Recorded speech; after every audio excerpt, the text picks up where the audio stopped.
Welcome back to the Deep Dive. Today, we are strapping ourselves in for a session that really gives you an immediate executive-level understanding of enterprise data protection architecture. You know we believe in the shortcut, not cheating, but finding the most efficient path to that critical knowledge. Our source material for this is, well, it's fascinating. It's a specialized knowledge base, really intended to validate expertise in enterprise backup appliances. But you should just forget the assessment part. We are treating these points as the essential blueprints. Our mission is to reverse engineer these critical nuggets to build a clear, functional map of how these professional-grade data protection systems are actually designed, installed, and, managed in large organizations. That's the key right there. This isn't just theory. These architectural points, they connect basic network plumbing and security standards to some pretty complex storage optimization and lifecycle management. By the time we're done, you'll have a clear view of the entire data journey, from the moment it leaves a source server until it's safely secured, sometimes years down the line. And to give you a baseline of the scope here, this material requires knowledge-spanning connectivity protocols, virtualization integration, global deduplication, compliance, and of course, disaster recovery strategies. It's a very comprehensive stack. So let's just jump right in. We're going to build this architecture piece by piece, starting with the very first challenge an administrator faces. That's connecting the appliance to the existing corporate ecosystem. Let's unpack the connectivity layer. So when you install a new, powerful data protection appliance into a corporate network, the first wall it runs into is always security. We're talking about user identity. You just can't have dozens of systems running dozens of unique user lists. Identity management has to be centralized. So the question is, which security protocol is the absolute foundational requirement for enabling that centralized authentication on this new appliance? The required protocol here is LDAP. That's a Lightweight Directory Access Protocol. And what's really critical is understanding why this protocol is, well, non-negotiable in an enterprise environment. It's the standard language for directory services. So if you think of Microsoft Active Directory or other central identity stores, LDAP allows the data protection appliance to seamlessly validate user credentials against that central database. Okay, but why not just use a simple API key? Or, maybe create local users just for the backup admin? Because that immediately creates identity sprawl and, frankly, a security nightmare. I mean, every time a user joins or leaves or changes their permissions, you would have to update potentially hundreds of appliance-specific user lists. It's just not scalable. By relying on LDAP, you manage the user once in the primary identity store, and the appliance instantly inherits those security permissions. It's all about minimizing that administrative surface area and enforcing enterprise-wide governance for who can access and restore sensitive data. That makes perfect sense. Centralized identity is table stakes. Now, let's move past who the appliance is to how it talks to the servers it needs to protect. We're talking about basic network services here. I mean, even the most sophisticated storage appliance relies on the fundamentals. So which critical networking service has to be properly configured for the appliance to reliably locate and communicate with its backup targets? The underlying service that has to be rock solid is DNS, the domain name system. And this is such a foundational knowledge point because failure here is, I would say, the single most common cause of backup system failure. Well, wait, if the network is up and the appliance can ping the target server's IP address, why isn't that enough? Because enterprise systems, for management and just ease of use, almost always identify their targets by name. Think Server Finance 01, not 192.168.150. DNS is what translates that human-readable hostname into the actual IP address the network hardware needs. If your DNS resolution is slow or intermittent or just plain misconfigured, the appliance can't find the name target. The job fails immediately. And at that point, it doesn't matter how fast your storage is or how great your deduplication is. It illustrates a core truth. All the high-tech functionality relies completely on perfectly configured low-tech plumbing. Okay, so the appliance is talking to the network, and it knows who the users are. We're connected. Now we dive into the core engine, where the data lives and how we achieve the two biggest enterprise demands, efficiency and security. Which internal component manages the core functions of both optimizing storage and securing the data? That functionality is all consolidated into the protection storage component. This is the ultimate workhorse of the system, and understanding its dual role is pretty central to the whole architecture. Tell us more about that dual role. How does one component handle massive efficiency and security at the same time? Well, on the efficiency side, it manages global deduplication, and this is vastly different from simple file-level deduplication. Global deduplication means that if you back up, say, 50 virtual machines, and they all contain the same Windows OS files, the protection storage only stores those data blocks once across all 50 backups. This is what saves enterprises, 90% or more of their raw storage needs. It's huge. And then simultaneously on the security side, it ensures encryption at rest. The moment that data hits the disk, it is encrypted. This makes the data useless to anyone who doesn't possess the decryption key. It's a crucial requirement for virtually all regulatory compliance standards, like ITA or GDPR. So the protection storage is the absolute vault. Got it. Now let's talk about the pathway to that vault, specifically in the complex world of virtual environments. If we're protecting VMware virtual machines, which specific role player is responsible for acting as the intermediary, the dedicated delivery truck, if you will, to transfer the backup data efficiently? When you're dealing with virtual infrastructure, the critical piece is the protection software proxy. A dedicated proxy. Why do we need that? Why can't the storage component just talk directly to the hypervisor? The proxy is there to offload the strain. Virtual disks are huge, often hundreds of gigabytes, and transferring that data can be a major drain on the main virtualization hosts, the hypervisors.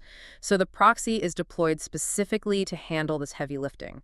It connects to the VMware environment, reads the data efficiently, and then transfers that stream to the protection storage. It ensures data movement is consistent, reliable, and most importantly, it minimizes the performance impact on your critical production VMs. We've covered the network, the identity, and the vault. But none of this works without a brain telling everything what to do and when to do it. The system needs an orchestrator. Yeah. So which software engine is responsible for coordinating the jobs, managing scheduling, applying policies, basically running the entire show? That operational control falls entirely under the protection software engine. And we have to distinguish this clearly from the protection storage. Think of the storage as the destination hardware, the vault, and the software as the intelligence layer, the conductor of the orchestra. So the protection software defines how often the proxy talks to the hypervisor and when the protection storage accepts the data. Exactly. It manages the policy definitions, which servers get backed up, at what frequency, and for how long. It handles the scheduling, the execution, and the reporting of all the backup and recovery jobs. If a job fails, the protection software logs it, it alerts the administrator, and it often tries to rerun the job according to the policy. It's a centralized governance and execution layer. Speaking of governance, let's look at the lifecycle management of the data itself. Storage is expensive, right? And compliance requirements mandate that data be kept for specific periods, but also that it be deleted once those periods expire. So which policy setting defines the exact duration a backup copy is preserved before it's automatically purged from the system? That crucial policy setting is the retention period. This is really where the legal and financial worlds meet the technical world. Can you elaborate on the significance there? Beyond just saving space. Oh, it's the ultimate governance tool. If, for legal reasons, you have to retain financial records for 7 years, the retention period is set to 7 years. Simple as that. Once that clock expires, the protection software engine automatically marks those data blocks for dilution, freeing up the protection storage.